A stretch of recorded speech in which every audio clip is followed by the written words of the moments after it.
안녕하세요.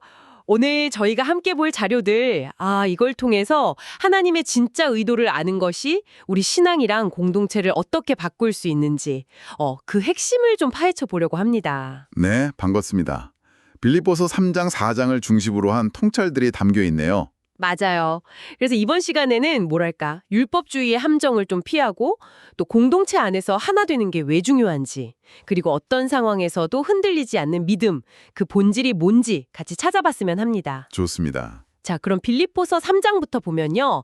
사도 바울이 율법주의 있잖아요. 그러니까 종교적인 형식, 행위 이런 거에 매이는 걸 엄청 강하게 얘기해요. 네, 그렇죠. 심지어 하나님을 아는 지식을 방해하는 것들을 배설물이라고까지 표현했는데 아니 왜 이렇게까지 강하게 말했을까요? 그냥 규칙 지키는 게 나쁘다 뭐 이런 단순한 뜻은 아닐 것 같은데요?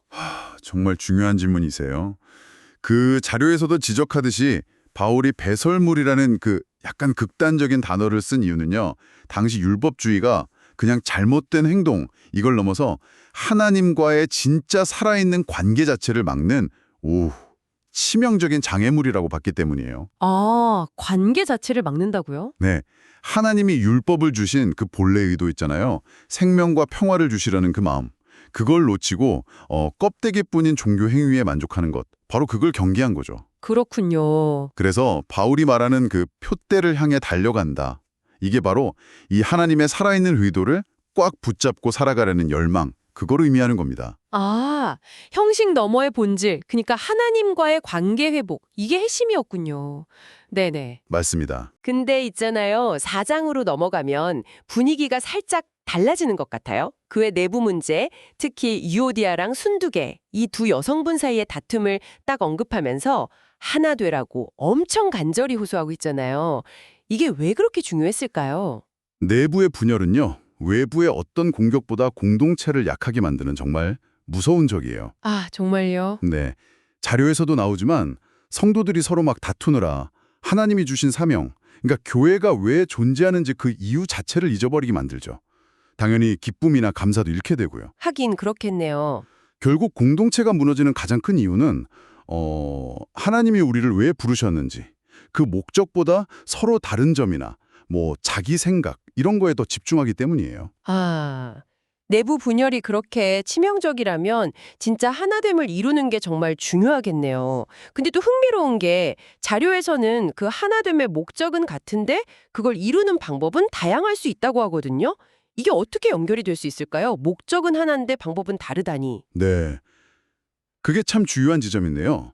하나님은 정말 다양한 배경, 다양한 성향의 사람들을 부르시잖아요. 그렇죠. 그렇기 때문에 그들을 효과적으로 품고 성장시키려면 교회마다 각기 다른 옷, 그러니까 다른 방식이 필요할 수 있다는 거예요. 다른 옷이요? 네, 자료에서 예시로 든 그 셀 있잖아요. 작은 영적 가족 모임 같은 거죠. 네네. 혹은 연대기적 성경 강해, 성경을 역사 순서대로 깊이 공부하는 방식인데 이런 것들이 바로 그 다양한 방법들이 예시가 될 수 있는 거죠.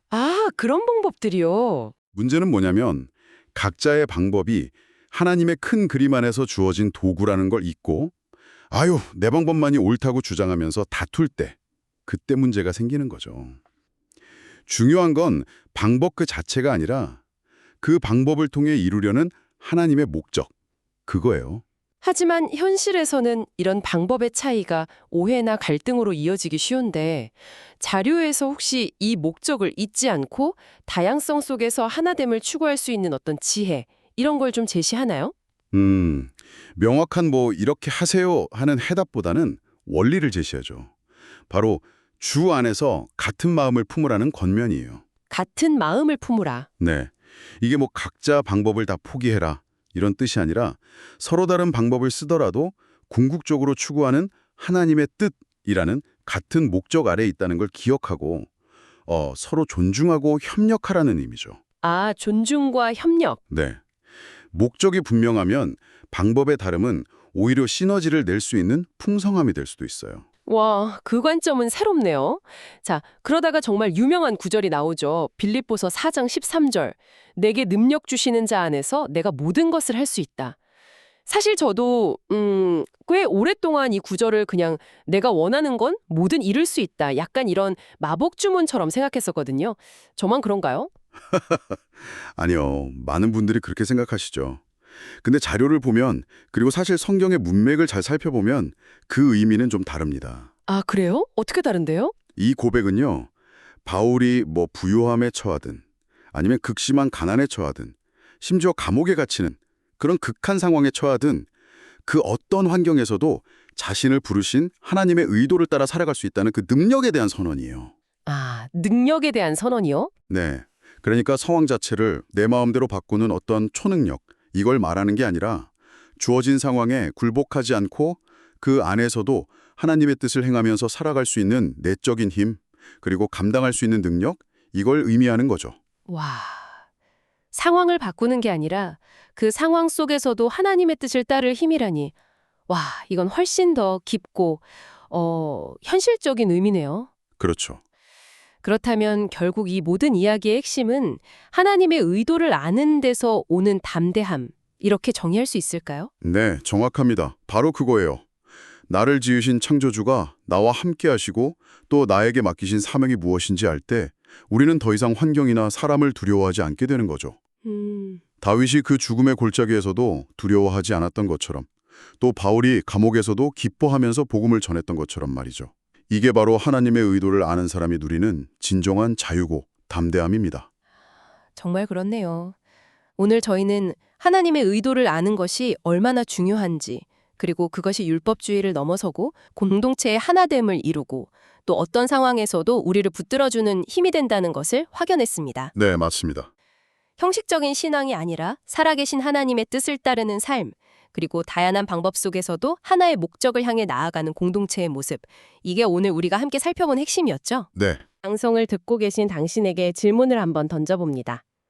당신이 속한 공동체 안에서 당신은 혹시 방법의 다름 때문에 나도 모르게 분열을 일으키고 있지는 않나요? 아니면 그 다름을 존중하면서 하나됨을 위해 어떤 역할을 하고 계신가요? 그리고 당신의 삶 속에서 하나님의 진정한 의도를 따라 살아가기 위해 오늘 새롭게 발견하거나 다시 붙잡아야 할 것은 무엇일까요? 오늘 나눈 이 이야기들이 당신이 지금 마주하고 있는 구체적인 상황과 도전 속에서 하나님의 변함없는 뜻을 발견하고 또 그 뜻을 따라서 빛과 소금처럼 살아가는 용기를 얻는 데 조금이나마 도움이 되기를 바랍니다. 그 의도를 알 때 당신은 진정 모든 것을 감당할 수 있을 것입니다.